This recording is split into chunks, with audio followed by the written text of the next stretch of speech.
ഞങ്ങളും ക്രൂശിക്കപ്പെട്ട ക്രിസ്തുവിനെ പ്രസംഗിക്കുന്നു. ഹോശേയ 2:14.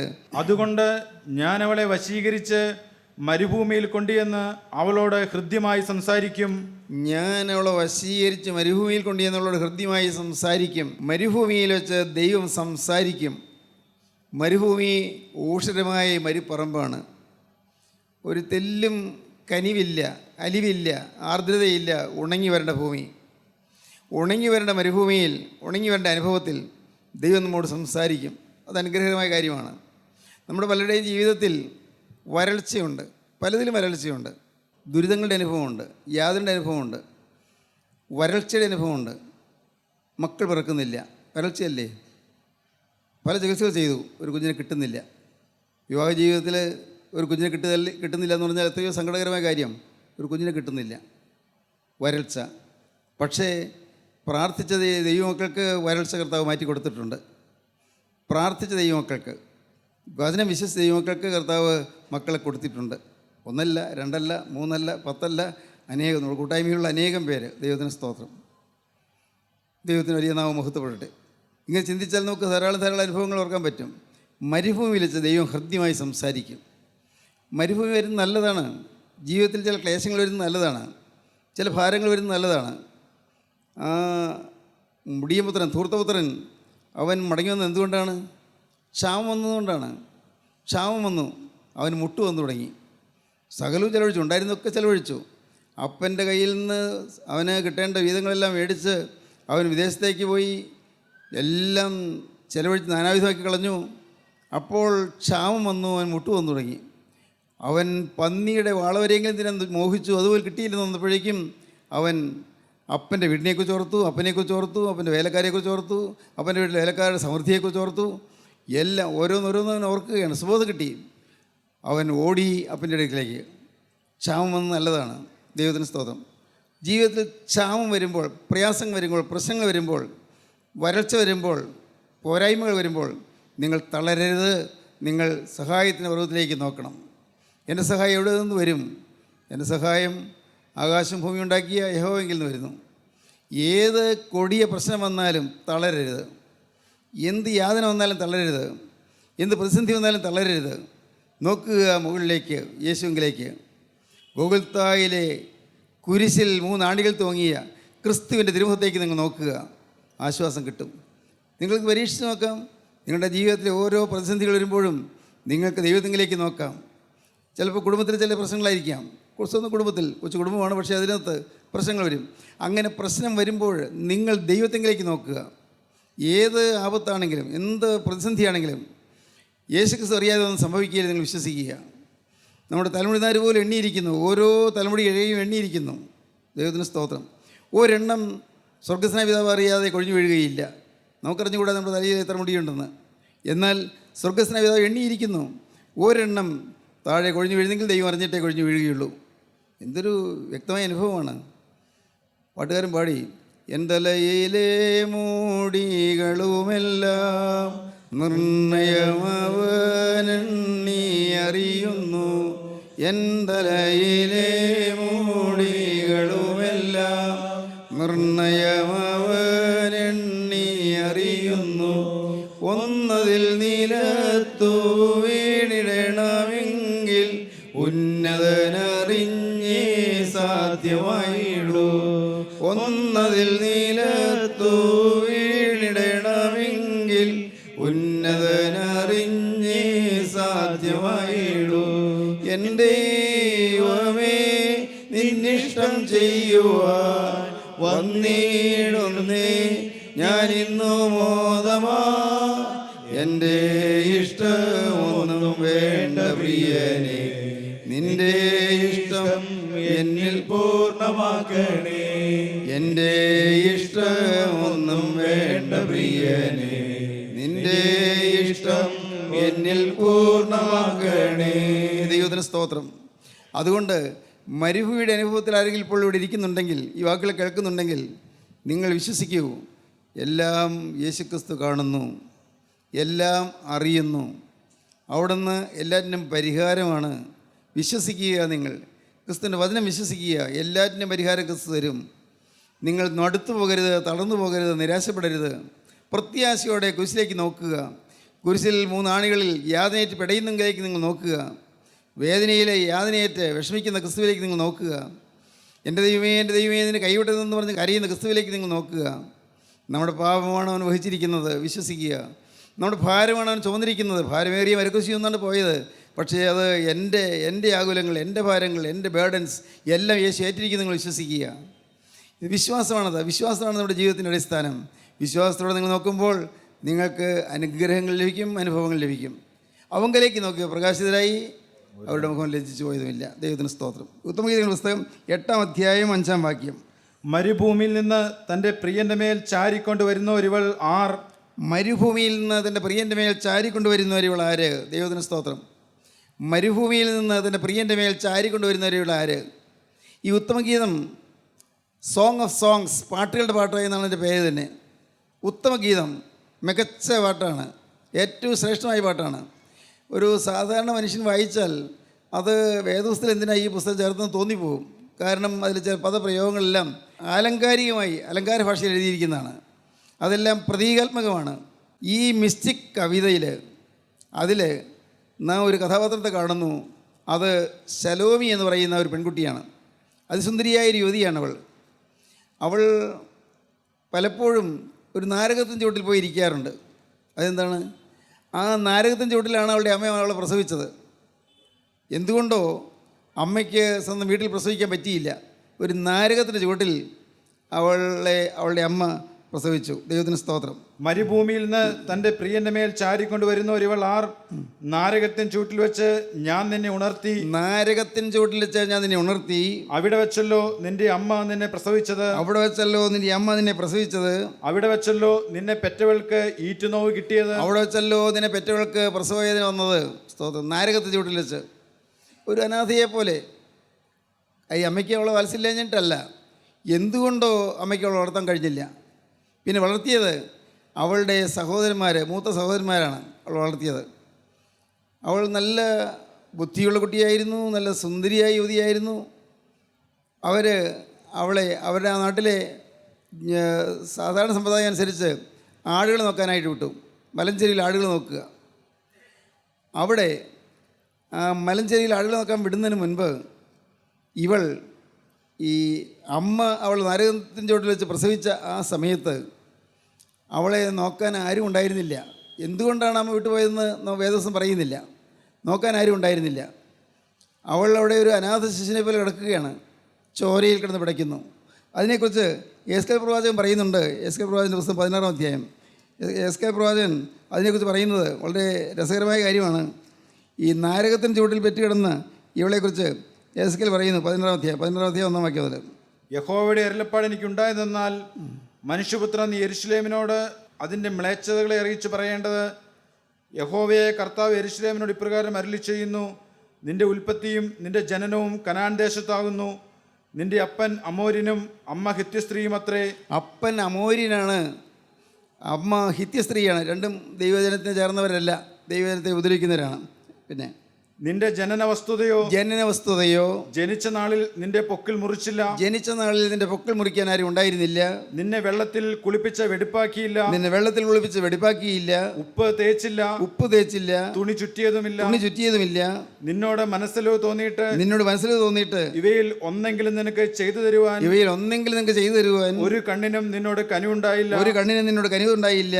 നീ ജനിച്ച നാളിൽ തന്നെ അവർക്ക് നിന്നോട് വെറുപ്പ് തോന്നിയതുകൊണ്ട്, ജനിച്ചപ്പോൾ തന്നെ യഹൂദന്മാർക്ക് അവളോട് അലിവുണ്ടായില്ല. അന്ന് തന്നെ അവൾ വെറുത്തു. അതുകൊണ്ട് നീ ജനിച്ച നാളിൽ തന്നെ അവർക്ക് നിന്നോട് വെറുപ്പ് തോന്നിയതുകൊണ്ട് നിന്നെ വെളിമ്പ്രദേശത്ത് ഇട്ട് കളഞ്ഞു. വെറുതെ ഒരു അനാഥ ശിശുവായിട്ട് വെളിമ്പ്രദേശത്ത് ഇട്ട് കളഞ്ഞു. പിന്നെ എന്നാൽ ഞാൻ നിന്റെ സമീപത്തൂടെ കടന്നു പോകുമ്പോൾ, കടന്നുപോയി. അതിർച്ചയാണ്, ഞാൻ സമീപത്തൂടെ കടന്നുപോയി. അപ്പോൾ നീ രക്തത്തിൽ കിടന്നുരുളുന്നത് ഞാൻ കണ്ടു. നിന്നോട് നീ രക്തത്തിൽ കിടക്കുന്നുവെങ്കിലും ജീവിക്ക എന്ന് ഞാൻ കൽപ്പിച്ചു. അതേ, നീ രക്തത്തിൽ കിടക്കുന്നുവെങ്കിലും ജീവിക്ക എന്ന് ഞാൻ നിന്നോട് കൽപ്പിച്ചു. നീ രക്തത്തിൽ കിടക്കുന്നതുകൊണ്ട് ജീവിക്ക എന്ന് ഞാൻ കൽപ്പിച്ചു. ദൈവത്തിന് സ്തോത്രം. അങ്ങനെ ഈ ശിശുവിനെ ഒരു ഇടയ യുവാവ്, ആട്ടിടയൻ തന്നെയാണ്, ഇടയ യുവാവ് അവളെ കണ്ടു. അവളെ വളർത്തി, അവളെ പരിപാലിച്ചു, അവളെ എല്ലാ കാര്യങ്ങളിലും കഴിവുള്ളവളാക്കി തീർത്തു, വിദ്യാഭ്യാസം കൊടുത്തു, അവൾക്ക് പ്രയാസങ്ങളൊന്നും വരാതെ അവളെ കാത്തു പരിപാലിച്ചു. അങ്ങനെ ജനിച്ച നാൾ മുതൽ ഇവൾ ആ ഇടയുവാവിൻ്റെ സംരക്ഷണയിലായിരുന്നു. ഇവൾ പ്രായമായി, യുവതിയായി, അതിസുന്ദരിയായ യുവതിയായി. അവിടെ ആ ആട് നോക്കുന്ന സ്ഥലത്ത് വെച്ച് തന്നെ ഇവളും ഇടയുവാവും തമ്മിൽ വാക്ക് പറഞ്ഞു, വിവാഹ നിശ്ചയം ചെയ്തു. എന്താണ് ഇതിൻ്റെ സിംബോളിക് മീനിങ്? എന്താണ്? കർത്താവായ യേശുക്രിസ്തുവും മണവാട്ടി സഭയും ഒരുമിച്ച് ഒരു ഉഭയസമ്മതത്തിൽ എത്തുന്നതിനെക്കുറിച്ചാണ് പറയുന്നത്. യേശുക്രിസ്തു മണവാളനും സഭ മണവാട്ടിയുമാകുന്നു. സഭ ക്രിസ്തുവിനോട് വാക്ക് പറഞ്ഞു, ക്രിസ്തു സഭയോടും വാക്ക് പറഞ്ഞു. ഞാൻ നിനക്കുള്ളവളെന്ന് സഭ പറഞ്ഞു, ഞാൻ നിനക്കുള്ളവനെന്ന് ഇടയനും പറഞ്ഞു. ഇടയൻ കർത്താവായ യേശുക്രിസ്തു. യേശുക്രിസ്തു സഭയിൽ നമ്മൾ എന്താണ് കാണിക്കുന്നത്? അത് അലങ്കാര ഭാഷയിൽ ഈ പുസ്തകം എഴുതിയെന്നേ ഉള്ളൂ. ഏറ്റവും ശ്രേഷ്ഠമായൊരു സാഹിത്യ സുന്ദരമായ കവിതയാണിത്, ഈ ഉത്തമഗീതം. അർത്ഥം മനസ്സിലാക്കുമ്പോഴേ നമുക്ക് അതിൻ്റെ ഉൾപ്പൊരുൾ തിരിഞ്ഞു കിട്ടുകയുള്ളൂ. അല്ലെങ്കിൽ നമുക്ക് ഇത് എന്താ ഈ വേദത്തിൽ ഇതൊക്കെ എഴുതിയെന്ന് നമുക്ക് തോന്നും. യേശുക്രിസ്തു സഭയിൽ നിന്നുള്ളതായ സ്നേഹബന്ധം, അതാണ് അപ്പോസ്തലനായ പൗലോസ് കൊരിന്ത്യർക്ക് എഴുതിയ 2-ാമത്തെ ലേഖനം 11-ാം അധ്യായത്തിൻ്റെ 2-ാം വാക്യത്തിൽ പറയുന്നത്. പൗലോസ് എഴുതിയ 2 കൊരിന്ത്യർ 11:2. ഞാൻ നിങ്ങളെക്കുറിച്ച് ദൈവത്തിൻ്റെ എരിവോടെ എരിയുന്നു. ഞാൻ ക്രിസ്തു എന്ന ഏക പുരുഷന് നിങ്ങളെ നിർമ്മല കന്യകയെ ഏൽപ്പിപ്പാൻ വിവാഹ നിശ്ചയം ചെയ്തിരിക്കുന്നു. വിവാഹ നിശ്ചയം കഴിഞ്ഞു. പ്രിയപ്പെട്ടവരെ, ഇതൊരു വലിയ യാഥാർത്ഥ്യമാണ്. നാം ഈ ഭൂമിയിലുള്ള മനുഷ്യരെ ഓരോരുത്തരും വിശ്വസിക്കുക, നമ്മുടെ വിവാഹ നിശ്ചയം കഴിഞ്ഞു. കർത്താവായ യേശുക്രിസ്തു മണവാളിന് വേണ്ടി നാം നിയമിക്കപ്പെട്ടവരാകുന്നു. നമ്മെ യേശുക്രിസ്തു വളർത്തി, നമ്മെ ചോരയിലും ചെളിയിലും കിടന്ന് ഉരുളുമ്പോൾ നമ്മെ എടുത്ത് കുളിപ്പിച്ച് വസ്ത്രം ചുറ്റി നമ്മെ വളർത്തിക്കൊണ്ടുവന്നു. എല്ലാം യേശു ചെയ്തു. ദൈവത്തിന് സ്തോത്രം. എന്ന് പറഞ്ഞാൽ എന്താണ് അതിൻ്റെ അർത്ഥം? കർത്താവായ യേശുക്രിസ്തു നമ്മെ കാവൽ ചെയ്തു. ഇത്രയും കാലം നമ്മുടെ ജീവിതത്തിൽ എന്തെല്ലാം ആപത്തുകൾ വന്നു, ഒന്നും നമ്മളെ തൊടാതെ കർത്താവ് കാത്തു.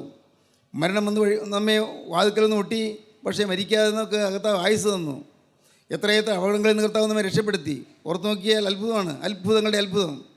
ദൈവം നമ്മെ ഇതുവരെയും കാത്തു പരിപാലിച്ചു. ദൈവത്തിന് സ്തോത്രം. ആ യേശുക്രിസ്തു നമ്മെ തന്നെ സഭയായി, മണവാട്ടി സഭയായി സ്വീകരിച്ചിരിക്കുന്നു, വിവാഹം ചെയ്തിരിക്കുന്നു. ദൈവത്തിന് സ്തോത്രം. ഇനി വിവാഹം എന്താണ് നടക്കുന്നത്? മണവാട്ടിയെ വിവാഹം കഴിക്കുന്നത് എന്താണ്? അത് മധ്യാകാശത്തിൽ വെച്ചാണ്, ഭൂമിയിൽ വെച്ചല്ല. കർത്താവായ യേശു 2ാമത് വരുമ്പോൾ അന്ന് കർത്താവുതൻ ഗംഭീരനാദത്തോടും പ്രധാനദൂതൻ്റെ ശബ്ദത്തോടും ദൈവത്തിൻ്റെ കാഹളത്തോടും കൂടെ സ്വർഗത്തിൽ നിന്ന് ഇറങ്ങി വരികയും ക്രിസ്തുവിൽ മരിച്ചവർ മുമ്പേ ഉയർത്തെഴുന്നേൽക്കുകയും ചെയ്യും. പിന്നെ ജീവനോട് ശേഷിക്കുന്ന നാം അവരോടൊരുമിച്ച് ആകാശത്തിൽ കർത്താവിനെ എതിരേൽപ്പാൻ മേഘങ്ങൾ എടുക്കപ്പെടും. അങ്ങനെ നാം കർത്താവിൻ്റെ സന്നിധിയിലേക്ക് എടുക്കപ്പെടുമ്പോൾ കർത്താവ് മധ്യാകാശം വരെയും ഇറങ്ങി വരും. സ്വർഗാരോഹണം ചെയ്തു പോയ കർത്താവ് മധ്യാകാശത്തിലേക്ക് തന്നെ സഭയെ സ്വീകരിപ്പാൻ എഴുന്നള്ളി വരും. അവിടെ ആ സ്വർഗീയമായ രാജാധിരാജൻ്റെ മണിപ്പന്തലിൽ അവിടെ വിവാഹ മഹോത്സവം നടക്കും. ദൈവത്തിന് സ്തോത്രം. കുഞ്ഞാണ്ട് കല്യാണ സദ്യയ്ക്ക് ക്ഷണിക്കപ്പെട്ടവർ ഭാഗ്യവാന്മാരെന്ന് വെളിപ്പാട് പുസ്തകം പറയുന്നു. ഇതെല്ലാം ചേർത്ത് വായിക്കുമ്പോൾ നമുക്ക് വ്യക്തമായ ചിത്രം കിട്ടും. നാം യേശുക്രിസ്തുവുമായി ഒന്നായിത്തീരും. ഈ ശലോമി, അവൾ സുന്ദരിയായി വളർന്നു.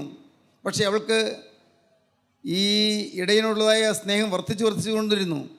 ഇടയൻ ആടുകളെ നോക്കാൻ പോകുമ്പോൾ ഇടയ്ക്കുള്ള കാണും, സന്തോഷമാണ്. പക്ഷേ വിവാഹം നടന്നിട്ടില്ല. അങ്ങനെ ഇരിക്കെ ഒരവസരത്തിൽ ഗ്രാമീണ പ്രദേശങ്ങളിൽ കൂടി സഞ്ചരിച്ച് ശലോമൻ രാജാവ് വന്നു. ശലോമൻ രാജാവ് ഒരു മൃഗയാ വിനോദത്തിന് വേണ്ടി, നായാട്ടിന് വേണ്ടി എന്നൊക്കെ വേണമെങ്കിൽ പറയാം, ഏതോ ഉത്സവം ആഘോഷിക്കുന്നതിന് വേണ്ടിയോ എന്തോ ആ ഗ്രാമത്തിൽ കൂടി വരാനിടയായി. അന്ന് രാജാവ് ഈ സുന്ദരിയെ കണ്ടു, ശലോമിയെ കണ്ടു. രാജാവിന് വളരെ ബോധിച്ചു. ശലോമോന് ഭാര്യമാർ ധാരാളമുണ്ട്. രാജാവ് തീരുമാനിച്ചു, ഇവളെയാണ് ഏറ്റവും പട്ടമഹിഷിയായിട്ട്, ഏറ്റവും പ്രിയപ്പെട്ട രാജ്ഞിയാക്കിയിട്ട് വാഴിക്കാൻ പോകുന്നത്. രാജാവ് കൊട്ടാരത്തിൽ ചെന്നതിന് ശേഷം ഇവളുടെ ആംഗിൾമാരെ വിളിച്ചു. അവർ കൊട്ടാരത്തിൽ സന്തോഷത്തോടെ ചെന്നു. നിങ്ങളുടെ സഹോദരിയെ ഞാൻ കണ്ടു, അവളെ വിവാഹം ചെയ്യാൻ ഞാൻ ആഗ്രഹിക്കുന്നുണ്ട്. എൻ്റെ കൊട്ടാരത്തിൽ രാജ്ഞിയായിട്ടുള്ള വാഴിക്കാം, അവളെ കൊട്ടാരത്തിലേക്ക് പറഞ്ഞു വിടണം. അവർക്കുണ്ടായ സന്തോഷത്തിന് അതിരില്ല. സന്തോഷത്തോടുകൂടി അവർ വീട്ടിലേക്ക് ആനന്ദപ്രകർഷത്തോടെ കടന്നു ചെന്നു.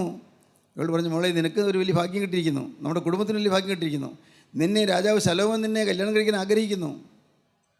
അവൾ മിണ്ടുന്നില്ല. എന്തിനു മിണ്ടാത്തത്?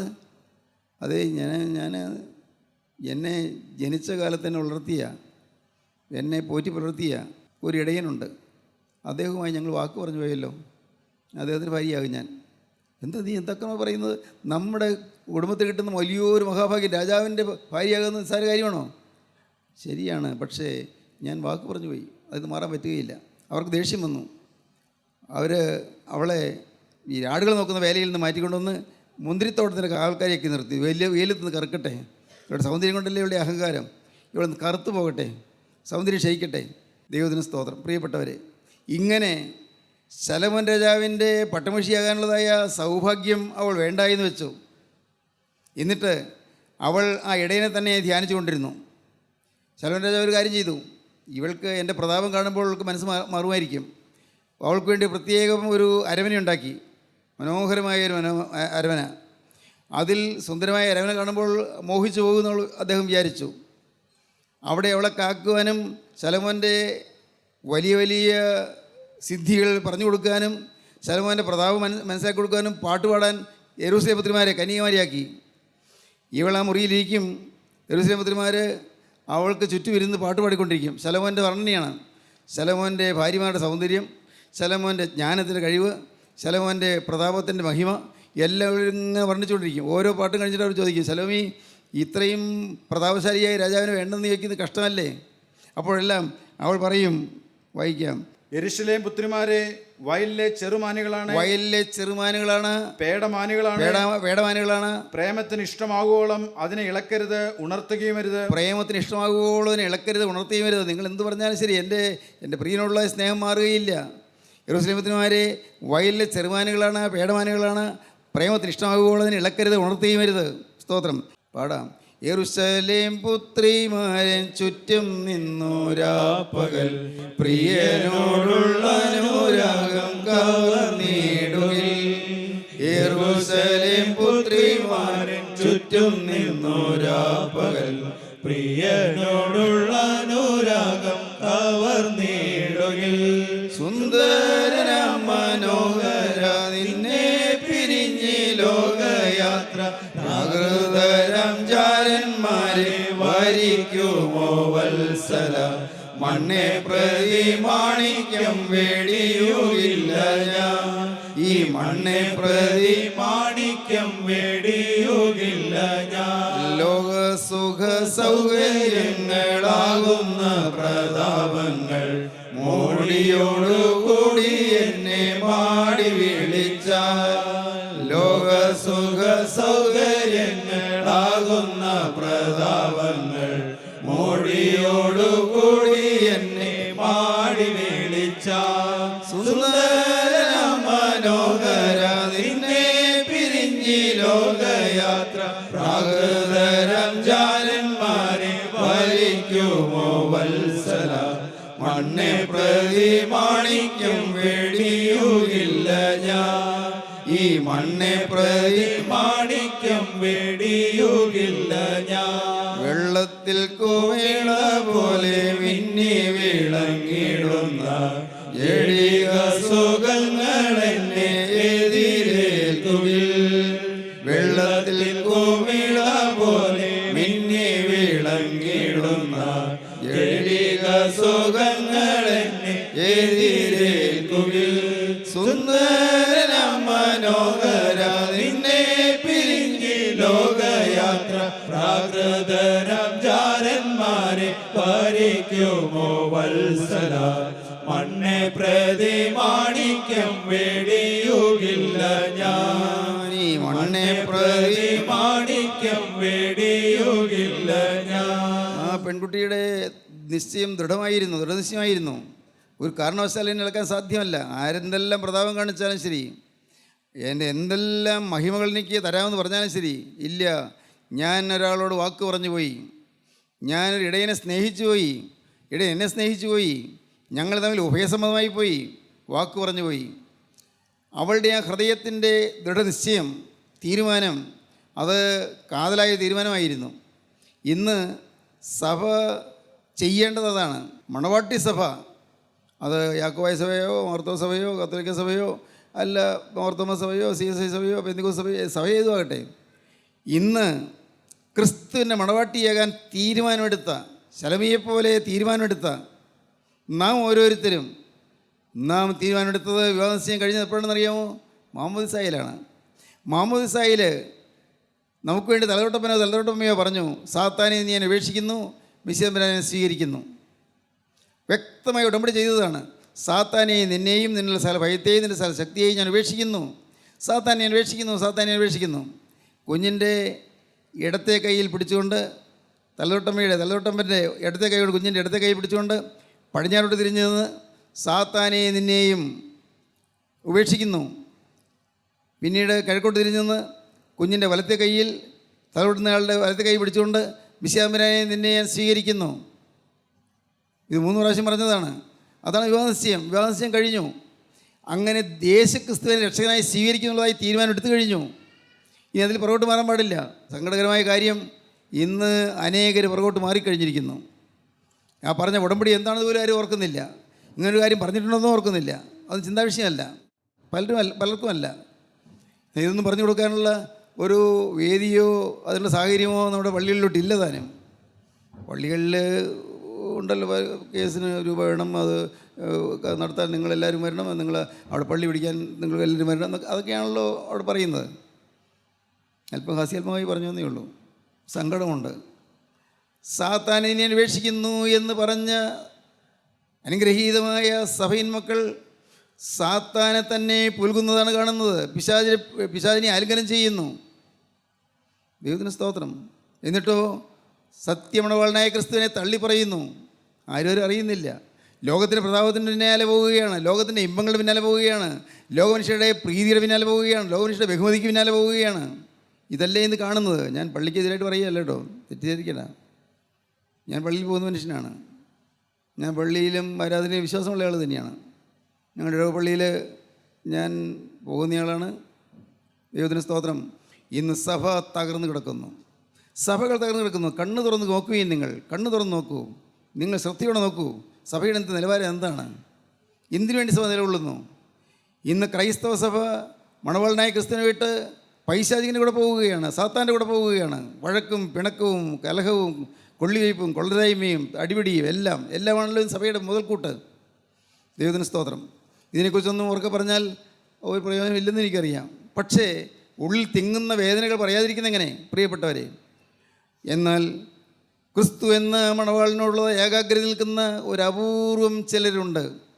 യേശു ക്രിസ്തു എന്ന മണവാളിൻ്റെ അരിമണവാട്ടിയായി വിവാഹം ചെയ്യപ്പെട്ട അപൂർവം ചിലരത് വിശ്വസിച്ചുകൊണ്ട് നിൽക്കുന്നുണ്ട്. അപൂർവം, അധികം പേരില്ല. എത്രയോ കോടികളുള്ള ക്രൈസ്തവ സമൂഹത്തിൽ ലോകത്തിൻ്റെ പ്രതാപത്തിൻ്റെ പിന്നാലെ പോകുന്ന അനേകരുണ്ട്. പക്ഷേ അങ്ങനെ അതിന് പോകാതെ ക്രിസ്തു ഏകാഗ്രതയോടെ നിൽക്കുന്ന അപൂർവം പേരുണ്ട്. ദൈവത്തിന് സ്തോത്രം. നിങ്ങൾ വിചാരിക്കുമ്പോൾ യോഹന്നാൻ സാർ പറയുന്നത് ക്രിസ്ത്യൻ ബൈബിൾ ഫെലോഷിപ്പിൻ്റെ കാര്യമായിരിക്കും പറയുന്നത്. അല്ല പ്രിയരെ, അല്ല. എനിക്കറിയാം ക്രിസ്ത്യൻ ബൈബിൾ ഫെലോഷിപ്പ് ഒന്നുള്ളതുകൊണ്ടും എല്ലാവരും സ്വർഗത്തിൽ പോവില്ല. എനിക്ക് നല്ലപോലെ അറിയാം. പലരും പാവം വിട്ടിട്ടില്ല, പാവം മാറിയിട്ടില്ല. പലരും ജീവിതത്തിൽ ലോകസ്നേഹം മാറിയിട്ടില്ല, ലോകത്തിൻ്റെ പ്രതാപം മാറിയിട്ടില്ല. ലോകത്തിൻ്റെ സൂത്രവും കൗശലവും തന്ത്രവും എല്ലാം ഉണ്ട് ഇന്നും കൈവശം. യോഗത്തിന് വരുന്നുണ്ട്, ധാരാളം പേര് വരുന്നുണ്ട്. പക്ഷേ പലരും ശരിയായ ആത്മീയ ജീവിതം നയിക്കുന്നില്ല. പലരും നയിക്കുന്നവരുണ്ട് കേട്ടോ, തീർച്ചയായിട്ടും ഉണ്ട്. അവർക്ക് വേണ്ടി ഞാൻ ദൈവത്തെ സ്തുതിക്കുന്നു. ദൈവത്തിന് സ്തോത്രം. പ്രിയപ്പെട്ടവരെ, യോഗത്തിന് വന്നു വചനം കേട്ടുന്നുള്ളതുകൊണ്ടൊന്നും നിങ്ങൾ രക്ഷപ്പെടുകയില്ല. രക്ഷപ്പെടണമെങ്കിൽ കർത്താവായ യേശു ക്രിസ്തുവിനെ അരിമണവാളനായി നിങ്ങൾ സ്വീകരിച്ച് ഹൃദയത്തിൻ്റെ നാഥനും കർത്താവായി നിങ്ങൾ അംഗീകരിക്കണം. നാഥ, ഇനി യേശുവെ എൻ്റെ ജീവിതം നിനക്ക്, എൻ്റെ ആയുസ് നിനക്ക് എന്ന് നിങ്ങൾ സമർപ്പിച്ചു കൊടുക്കണം. മുഴുവൻ യേശുവെ എൻ്റേതല്ലാതെ നിൻ്റേതായി മാറുന്നു. എൻ്റെ കണ്ണീര് തുടയ്ക്കാൻ ക്രൂസിൽ മരിച്ചവനെ, ക്രൂസിന്മേൽ കരഞ്ഞവനെ, എൻ്റെ കരച്ചിൽ മാറ്റാൻ കുരിശിന്മേൽ കരഞ്ഞവനെ, നീ ഇന്ന് എൻ്റെ ഹൃദയത്തിൻ്റെ ഉൾത്തട്ടിലേക്ക് കടന്നു വന്നതിനെ അനുഗ്രഹിക്കണമെന്ന് നിങ്ങൾ പറയണം. നാഥ, നീ വ്യസനിക്കുന്ന ഒന്നും എൻ്റെ ജീവിതത്തിൽ വരികയില്ല എന്ന് പറയണം. യേശു ക്രിസ്തു വ്യസനിക്കുന്നതായി, യേശു ക്രിസ്തു വേദനിക്കുന്നതായി ഒരു കാര്യം എൻ്റെ ജീവിതത്തിൽ സംഭവിക്കില്ല എന്ന് പറയണം.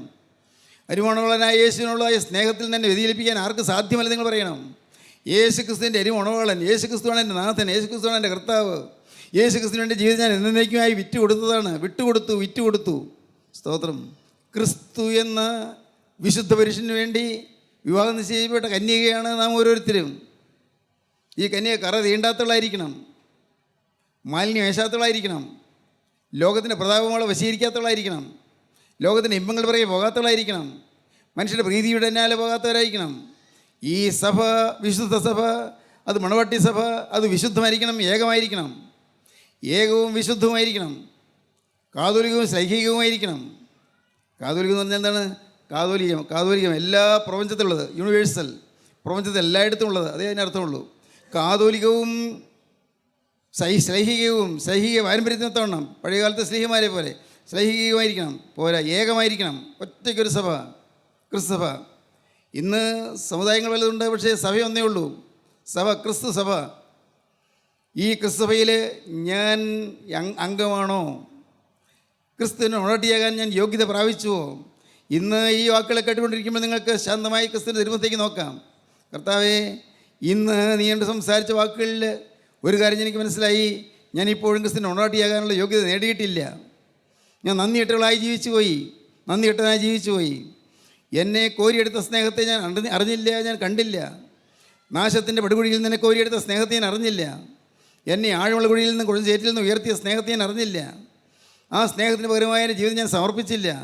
കർത്താവേ, ഇന്ന് ഈ വാക്കുകൾ കേട്ടുകൊണ്ടിരിക്കുമ്പോൾ ഞാനിതാ എൻ്റെ ദേഹവും എൻ്റെ ദേഹിയും എൻ്റെ ആത്മാവും തിരുമുമ്പായി ഞാൻ സമർപ്പിക്കുന്നു. എൻ്റെ ആയുസിൻ്റെ കരങ്ങളിലേക്ക് തരുന്നു. നാഥാ, നീ എന്നെ തൊടണമേ, നീ എന്നെ അനുഗ്രഹിക്കണമേ, നിൻ്റെ തിരുരക്തത്തിൻ്റെ മേൽ പുരട്ടണമേ, തിരുരക്തത്താൽ എനിക്ക് ഒരു നവീകരണം തരണമേ. നാഥാ, ഇന്നു മുതൽ നിൻ്റെ ദാസനായി നിൻ്റെ ദാസിയായി ഞാൻ ജീവിക്കുന്ന വാക്ക് പറയുന്നു.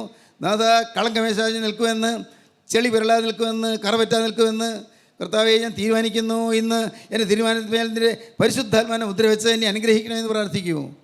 ദൈവത്തിന് സ്തോത്രം. നമുക്ക് സമർപ്പിക്കാം, നമുക്ക് പ്രാർത്ഥിക്കാം. കാരുണ്യവാനെ, മഹാപരിശുദ്ധനായ ഞങ്ങളുടെ സ്വർഗീയ പിതാവേ, ഇന്ന് ഞങ്ങളുടെ ജീവിതത്തിലെ വ്യക്തമായ നിർണായകമായ തീരുമാനമെടുക്കുന്ന ദിവസമാക്കി തീർത്തതിനായ നന്ദിയോടെ സ്തോത്രം. ഞങ്ങൾ ഇതുവരെയും ക്രിസ്തുവിനെ ഏകാഗ്രതയോടെ ഭജിച്ചിട്ടില്ല, നിങ്ങൾ ഏറ്റുപറയുന്നു കർത്താവേ. ഏകാഗ്രതയോടെ ക്രിസ്തുവിനെ സ്നേഹിപ്പാനും ക്രിസ്തുവിനെ ഞങ്ങൾ വിശ്വാസത്തോടെ അനുഗമിപ്പാൻ ഞങ്ങളുടെ ജീവിതം ഇതുവരെയും വേണ്ടതുപോലെ പ്രയോജനപ്പെട്ടില്ല എന്ന് ഞങ്ങൾ ഏറ്റുപറയുന്നു കർത്താവേ. ഞങ്ങളോട് ക്ഷമിക്കണമേ കർത്താവേ. ഇന്ന് ഈ വചനം കേട്ട എല്ലാവരെയും അതിൻ്റെ തിരുവചനം അനുഗ്രഹിക്കണമേ. തിരുവചനത്താൽ നിന്നെ മക്കളെ കുളിർപ്പിക്കണമേ, അവർക്ക് ആശ്വാസം നൽകണമേ. എല്ലാവരെയും കണ്ണീര് തുടച്ച് സാന്ത്വനപ്പെടുത്തി ആശ്വസിപ്പിച്ച് സമാധാനത്തോടെ ജീവിപ്പം കൃപ നൽകി പറഞ്ഞയക്കണമേ. യേശു ക്രിസ്തുവിൻ്റെ മഹത്വപൂർണ്ണമായ നാമത്തിൽ പ്രാർത്ഥിക്കുന്ന കൃപയോടെ കേൾക്കണമേ. ആമീൻ. ഹല്ലേലൂയ. ദൈവത്തിന് സ്തോത്രം.